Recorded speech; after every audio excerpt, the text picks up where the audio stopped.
ఎన్నికల ప్రచారంలో భాగంగా ప్రధాని మోదీ చేసిన చొరబాటుదారు వ్యాఖ్యలపై కేంద్ర ఎన్నికల సంఘానికి ఫిర్యాదు అందింది. దాన్ని తాము పరిశీలిస్తున్నామని ఈసీ వర్గాలు వెల్లడించినట్లు ఓ జాతీయ మీడియా కథనం పేర్కొంది.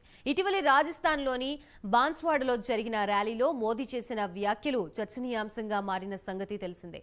కేంద్రంలో కాంగ్రెస్ అధికారంలోకి వస్తే ప్రజల సంపద అంతా మైనారిటీలైన ముస్లింలకు పంచుతోందని తీవ్ర స్థాయిలో వ్యాఖ్యానించారు.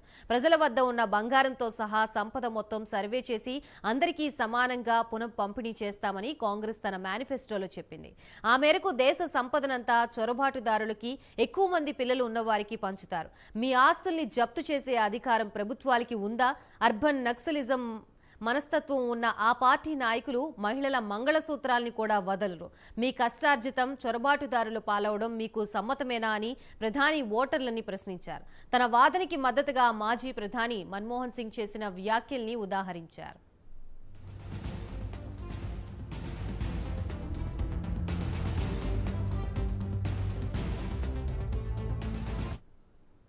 దీనిపై కాంగ్రెస్ సహా ఇతర విపక్ష పార్టీలు మండిపడ్డాయి. తమ మేనిఫెస్టోలో హిందూ, ముస్లిం అని ఎక్కడ ఉందో ప్రధాని చూపాలని కాంగ్రెస్ పార్టీ డిమాండ్ చేసింది.